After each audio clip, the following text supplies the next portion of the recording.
주님께서 여러분과 함께 루카가 전한 거룩한 복음입니다. 주님 영광 받으소서. 예수님께서 군중에게 말씀을 하고 계실 때에 군중 속에서 어떤 여자가 목소리를 높여 선생님을 배웠던 모태와 선생님께 젖을 먹인 가슴은 행복합니다 하고 예수님께 말하였다. 그러자 예수님께서 이르셨다.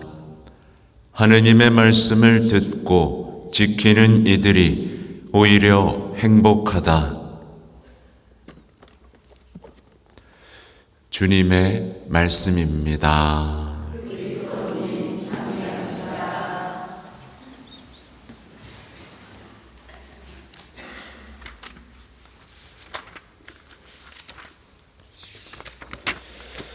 전미 예수님,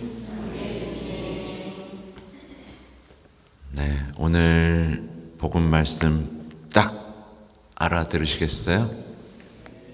네, 맞습니다. 그것이 행복입니다. 라고 말하실 수 있겠어요?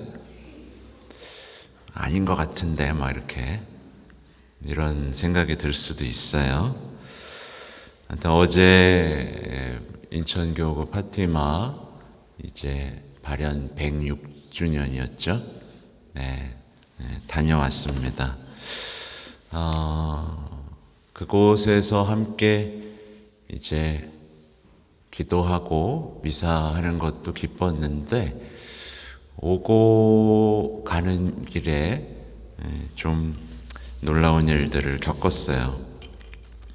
우선 이제 전철 타고 갔는데 가다가 이렇게 제가 앉아 있었어요.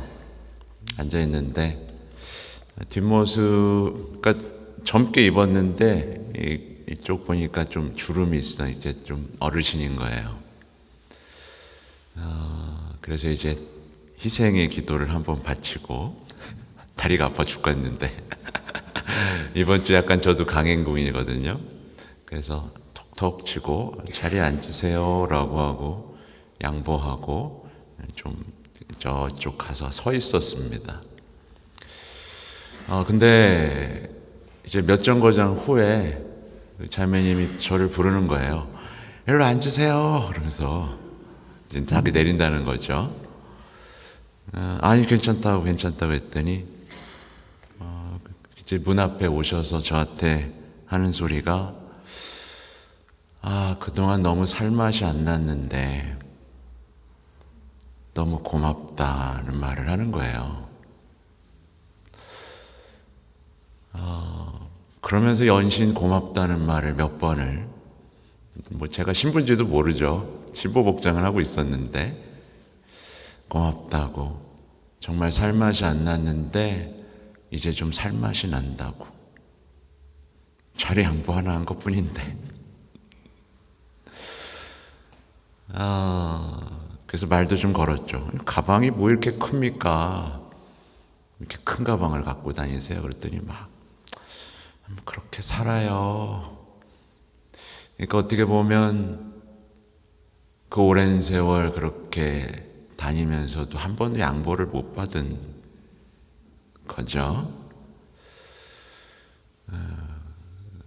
다 자기만 힘드니까 눈을 감고 스마트폰을 보며 가는 이 세상에서 살맛 나지 않는다는 얘기를 한 거겠죠. 그리고 그분이 내렸는데 한 자리가 나는 거예요. 근데 사람이 많은데 아무도 안 앉아. 그래서 내 자리인가? 가만히 기다렸는데도 아무도 안 앉아요. 그래서 성모님 고맙습니다.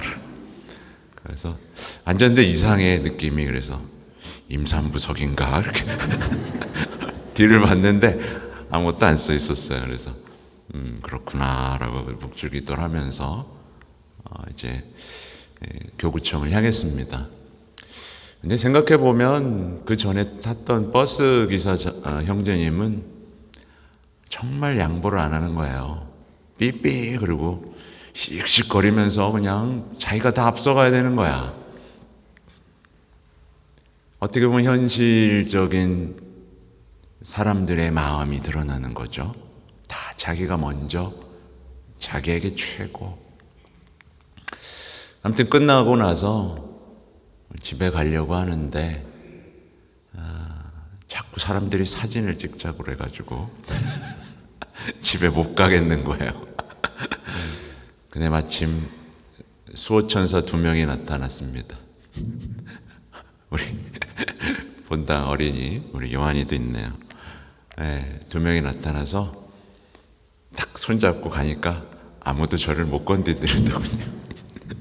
그렇게 유유히 전철을 타고 이제 집으로 돌아왔다. 네. 아무튼 어제 새 목동 복장을 한 친구들이 다 가정동 친구들이에요. 다 제가 아는 친구들이죠. 그래서 끝나고 같이 사진도 찍고, 네, 기념사진도 찍고 피곤했지만 행복했습니다. 네, 불도 못 끄고 잠들었어요. 불도 못 끄고 잠들어가지고 근데 또 새벽에 눈이 떠지네. 그래서 또 묵주기도 하고 또 잠들고 다시 겨우 일어나서 이렇게 나왔습니다. 이제 오늘 복음 말씀이죠. 하나님의 말씀을 듣고 지키는 이들은 행복하여라. 별거 아니었어요, 그죠? 그냥 사랑한 거였습니다.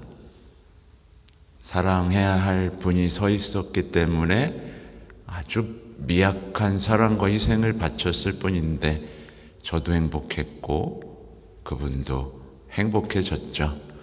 그분이 주님을 만날 수 있기를 여러분이 기도해 주시면 좋겠습니다. 오늘 복음 속에는 행복해지고 싶은 한 여자가 등장하는 거예요. 행복해지고 싶었나 봐요. 그래서 선생님을 배웠던 모태와 선생님께 젖을 먹인 가슴은 행복합니다 라고 소리를 높여 얘기하죠.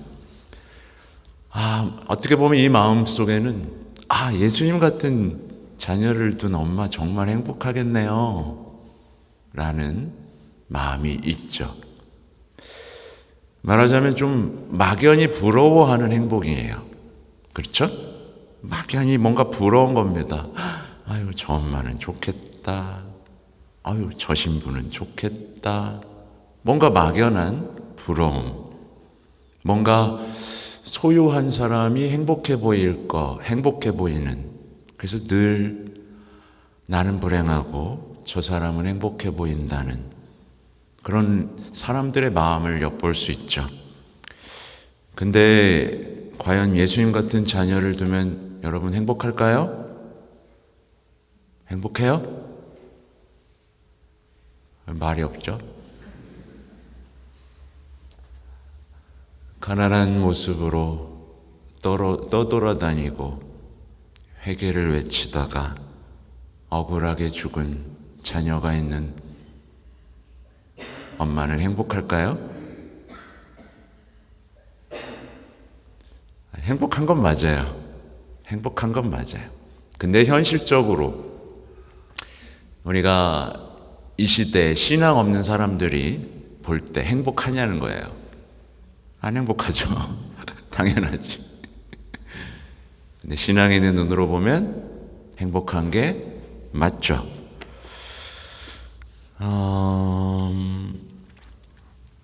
생각보다 이제 많은 분들이 이 어떤 여자의 행복을 꿈꿉니다. 뭔가 막연한 행복을 쫓아요. 막연한 행복. 나도 저랬으면 좋겠다 라는 행복이요.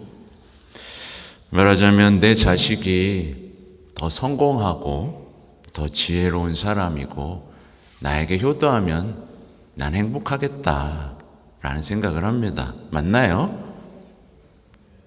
맞아요? 그러면 행복해요? 저는 묻고 싶은 거예요. 그럼 안 그러면 불행해요? 반대로 예수님은 사람들이 갖고 있는 행복에 대한 생각을 깨뜨리고 싶으신 거예요. 내 자식이 잘하면 행복하고 못하면 불행한가요, 여러분? 그럼 그건 행복이 아니죠. 언제든지 깨질 수 있는 거니까요. 내 배우자가 더 친절하고 배려심 많고 나를 사랑해주면 난 행복한가요? 그럼 안 그러면 불행한가요? 안 그러면 난 불행합니다 라고 온 세상에 떠들어야 되나요? 내 친구 중에 한 명쯤은 유명한 사람이면 좋겠고, 의사, 변호사 한 명쯤 있으면, 그리고 내가 존경받는 수도자나 사제와 특별한 관계가 되면 더 행복한가요? 뭔가를 소유하면 행복해지나요? 그렇게 되면 더 행복해질까? 사람들이 말하는 모든 조건들이 갖추어지면 과연 나는 행복해질까? 그리고 이게 없으면 난 불행한 걸까? 생각해 보게 만드시는 거예요. 사실 제가 이미 다 말씀드렸지만 이건 세상이 만들어낸 엉뚱한 행복입니다. 그게 있고 없고 해서 행복하면 그 사람은 이미 행복하게 끓는 거죠. 행복은 영원한 것을 향해 있어야 되고요. 주님을 향해 있어야 됩니다. 그리고 분명히 예수님 행복 선언에도 맞지 않죠. 오히려 가난한 사람, 박해받고 여김받는 사람이 행복하다는 분명한 말씀이 우리에게 주어져 있죠. 성모님은 행복한 게 맞습니다. 근데 성모님께서는 뭔가를 가졌기 때문에 행복한 게 아니었죠. 성모님은 완전히 하나님께 속해 있었기 때문에 행복했습니다. 이 차이를 아시겠어요? 또 성모님은 어떤 권리가 있었고 뭔가를 누릴 수 있어서 행복한 게 아니라 언제나 예라고 대답할 수 있었기 때문에 행복했습니다. 힘이 있었기 때문에 행복한 게 아니라 의탁할 수 있었기 때문에 행복했고요. 자신을 찾고 지킨 게 아니라 자신을 내어놓았기 때문에 행복했습니다.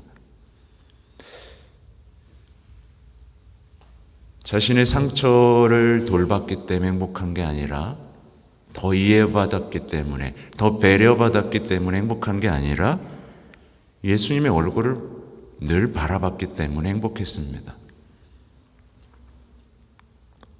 사람이 아니라 주님께만 위안을 찾았기 때문에 행복했습니다. 우린 묵주기도 환희 신비할 때요, 성모님의 그 행복, 환희를 느낄 수 있어요. 근데 예수님을 잉태하실 때 보세요. 성모님은 어떻게 보면 전혀 이해받지 못한 어떤 여자였습니다. 상황도 이해받지 못했고, 그죠? 너무 어렸다는 것도 이해받지 못했죠.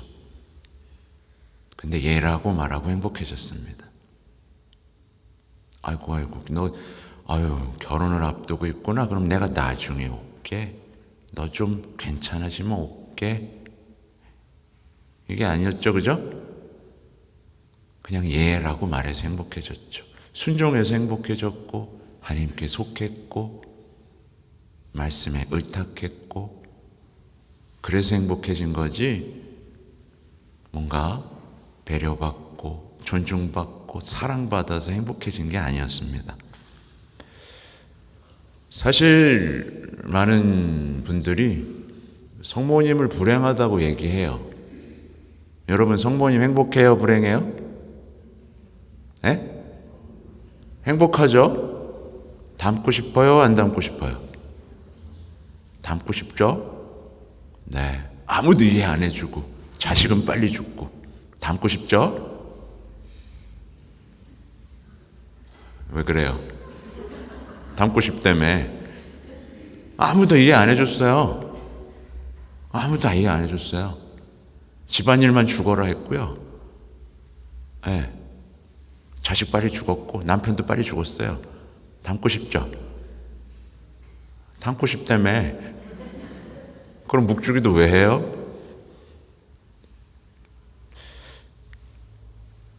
이상한 거예요. 성모님을 닮고 싶지도 않으면서 묵주기도를 하고 있는 거예요. 성모님의 삶을 불행이라고 말하고 예수님의 삶을 불행이라고 말하면서 뭐하러 이 자리에 와 있습니까? 복음적 삶이 행복이에요, 여러분. 이걸 인정하지 않으면서 행복을 논하는 건 정말 어리석은 짓입니다. 예수님의 생애가 행복한 삶의 모범이에요. 그래서 말씀을 따르는 것, 선교가 행복이고 원수를 사랑하는 게 행복이고 용서하는 게 행복이고 업신여김 받는 게 행복이에요. 예수님을 사랑하는 게 행복이고요. 모두를 예수님을 사랑하도록 만드는 게 행복이에요. 세례자 요한 행복했어요? 안 행복했어요? 네. 열심히 하고 감옥에 갇혀서 목이 잘려 죽었어요. 닮고 싶죠?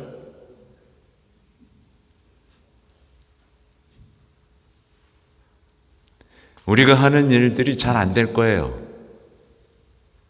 안 될 거예요. 이 세례자 요한 보세요. 잘 안 됐잖아요. 자신은 사라져야 됐잖아요. 근데 행복한 거예요. 하느님의 말씀을 듣고 지키면서 주님을 위해 사는 것이 행복이고 주님을 위해 고통받는 것이 행복이고 주님을 위해 참는 것이 행복이고 주님의 뜻대로 사는 것이 행복이고 주님을 위해 죽는 것이 행복이에요. 근데 사람들은 다 광고나 드라마에 나오는 사람들을 행복하다고 말하면서 이방인의 행복을 찾고 부러워합니다. 과연 이런 사람들이 행복해질 수 있을까요? 늘 불행하다고 말하지 않겠어요? 나만큼 불행한 사람 있으면 나와보라 그래 라고 떠벌리고 다니지 않을까요? 우리의 말을 돌아보면 됩니다. 네. 죽겠어. 저 사람 때문에 늘 불행을 얘기하고 다니는지 아니면 오늘도 행복했어. 억지로 짜내는 게 아니라 진짜로. 이게 성숙한 신앙인의 여정이고 가야 할 길입니다. 부디 복음에서 말하는 행복 선언의 주인공이 되시면 좋겠습니다. 아멘.